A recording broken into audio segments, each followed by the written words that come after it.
Donald Trump is facing a new indictment over his efforts to overturn the 2020 election.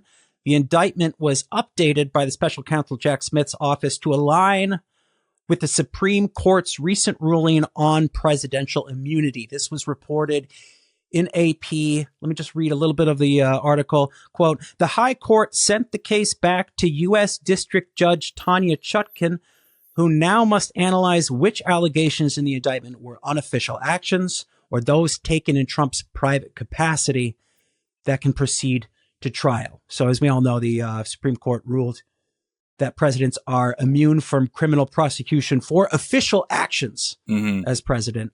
It's a little vague because like they weren't interested in specifying it. I think they're waiting for this case to come back up to them in order to like specify it even further. But right now, there's a vagueness surrounding what qualifies an official action, what is non-official action. So obviously, you got to rework that indictment to make it more bulletproof. You got to narrow it down, try to get rid of certain things that could be, because lawyers, like, they just love finding loopholes. They will find loopholes in a word. Just in a word, as far as I'm, I mean, this could be talked about in another episode, but the whole idea of presidential immunity regarding the unitary executive theory hinges on the word vest. You know, that entire argument just hinges on the word vest. So It's like lawyers will look for anything. So if you have a vague ruling like this, you gotta like do your due diligence. You got to really try to make that case more bulletproof. Some have said that this would make it stronger. I don't know. Let me quote a little bit more of the article. The new indictment does away with references to allegations that could be deemed as official acts for which Trump is entitled to immunity in light of the Supreme Court's ruling. That includes trying to enlist the Justice Department into like sham investigations, claiming significant fraud with Jeffrey Clark. Jeffrey Clark's been dropped as a co-conspirator. So among others, and that's because the Supreme Court said, you know, I guess he can weaponize the Justice Department. That is an official act if he wants to. But the Mike Pence allegation or situation still in there when he pressured Mike Pence to halt the vote count. And so I don't really see a difference between weaponizing the Justice Department and weaponizing the vice presidency. Like, to me, like, there are law experts that say, oh, you know, this makes it more bulletproof. But I go, if the Mike Pence thing is still in there, you know, I don't know. That's an action between a president and a vice president. Like, this isn't a qualification of the ethics or the morals of it, but yeah, if it's within the executive branch, I mean, isn't that technically an official action, right? If he's making a command. I mean, technically, I've heard it argued that, you know, the president can now send SEAL Team 6 officially into whatever to do whatever they want to their political rivals. And technically, that's an official action. Of course, this would be argued, but, you know. And like, neither of us are lawyers. We don't know, but we know enough to know that, like, semantics and loopholes that lawyers are constantly, and just the vagueness of this Supreme Court decision. You know, it's like, so yeah, we don't have to talk about the specifics of whether or not Trump did or did not try to overturn the election. Although, Ryan, we might disagree on that. I don't know. But, but let's just talk about, like, because I am interested. The vagueness has led a lot of people to wonder what a president can and cannot do. And it's not like, because like I've seen a lot of reactions from the left where it's like, oh, well then, you know, Biden should just like do this or do that, or Kamala should do this or that. And I actually think that's interesting. Because, so let's say Kamala wins, right? Let's say Kamala wins, and because if Trump wins, this case is just killed. He'll kill it. Yep. You know, but if Kamala wins, the case is not killed. In fact, there's more pressure to push it through, right? Now, it will ultimately make its way to the Supreme Court, you know, and then the Supreme Court's going to have to decide, okay, do we set a precedent that gives the president like extensively more power at a time when a Democrat is the president, you know? Or do we just not play politics this time? Yeah. Do we say, yeah, Trump tried to overturn the election just to make sure that Kamala, although I'm not saying Kamala would do anything, I'm just saying like as a thought exercise, Sure. because, or do they delay the case until a Republican is president again? And then they go, yeah, president can do whatever they want. I think too, a lot of the time there's a simplification about the Supreme Court and the thinking that, okay, there's liberal justices, there's conservative justices. They're always going to rule in favor of, whatever's going to be the future outcome of their party. I think it's more true that they rule in their conservative or liberal interpretation of the law. There's been a lot of conservatives frustrated with, the quote unquote conservative court, which it certainly is. But I don't know that they would be, thinking on behalf of Trump. I don't even know how many of the conservative justices, especially the ones that weren't put in by him, are in particular fans of him. He might be an embarrassment to them in some fashion if they give him some kind of, unlimited Palpatine level of power. I think he's an effective tool, but I think he's an unwieldy tool where they go, crap. Yeah. He's going a little bit outside of the box.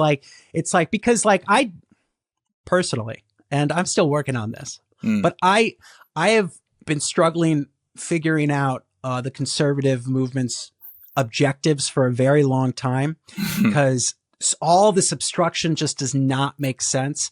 And right now I'm in a phase where I'm like, I just think they want the government to fail so that they can replace it with something else. I think they want it to fail. I think they don't care when it fails. They just want it to fail and get enough Americans disenchanted with the system. I think that's the strategy of the far right, I would say. That's the dissident. Well, right? No, I mean, I do think it's a strategy of when I say conservative movement, I know there are different degrees. But you mean the mainstream movement. GOP, Mitch McConnell's? Is this what you're talking about? I mean, it's evolved so much over time. It's hard to pin them down. But my thing is, I feel like Trump kind of reveals it too much. Maybe he's because Trump doesn't care. I don't think Trump really cares whether or not the government fails or whether or not to replace with something new. I do think at the end of the day, Trump cares about image. I think he cares about celebritydom. I think he cares about money. I think he cares about his legacy. And I don't think he really cares. Although I'm sure a lot of Trumpists would be like, no, look at that clip on Oprah. He loves this country. But I think the conservatives are well, yeah, we want the government to fail, but we don't want Trump to run amok. We want to be able to have maybe liberals left holding the bag and going, and then the Republicans going, I don't know how this happened. But I don't know. This is going to take a little more thought. This is where my head's at now. I don't know if it's necessarily true, but I think your average Republican, from my point of view, on the right, if you told them, what do you think about letting the government fail, replacing it with a Caesar, Baron Trump as emperor or something, they'll look at you like you're crazy. They'll recommend that you take SSRIs or something. I think that's an average Republican voter. I don't necessarily believe it's an average Republican lawmaker. I don't know. Go on. I think that, I say in my article, we'll talk about this later, but from my point of view, the Republican Party is decomposed. The last living organ, which is a parasitic organ, is Donald Trump. He's not actually a natural occurring part of the Republican Party. He's a populist demagogue. He spawned within it. I heard someone say that, a theory on why he ran was to market his hotels, He didn't think he was going to win. He thought it was just good free marketing by putting his name up on the stage. They also said it's because he wanted to start a TV network. Yes. And I think the Celebrity Apprentice is over. He's running, and it's good publicity, right? And then he wins. And I don't think Trump is smart enough to kind of pull the chair out from underneath the government and conceive of. And he's not an idiot, but he's not a political operator. He's like a business guy from New York who worked with the mafia his whole life. I think most Republican politicians, they live in Norman Rockwell paintings, Americana. Their houses are dripped out with Old Navy 4th of July stuff. They're not. They don't want to hear about America failing. They'll say it's failing when the liberals are in charge, and then they say when Trump has it, it's the glorious Holy Roman Empire to them. But it's really, I truly think your average Republican lawmaker isn't sophisticated enough to even think outside of what's going on right now. Well, then you're talking about, I think honestly, you're talking about the maybe a difference in, because I think both want it to fail. Now, but I think for different reasons. I think there are a lot of Republicans that want to see it fail because I do think they're interested in a Christian nationalist state. I do think there is, like, we can talk about that like more another time, but I do think there's interest in saying we want a more like moral, ethical, religious like society. We want to create a religious utopia or whatnot.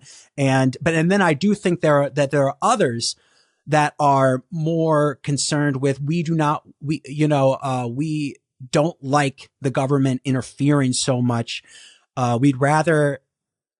Actually, it's a little more, it's like, because I don't understand this is another thing that's confusing me, because it's like Republicans say they want small government, but they subscribe to the unitary executive theory.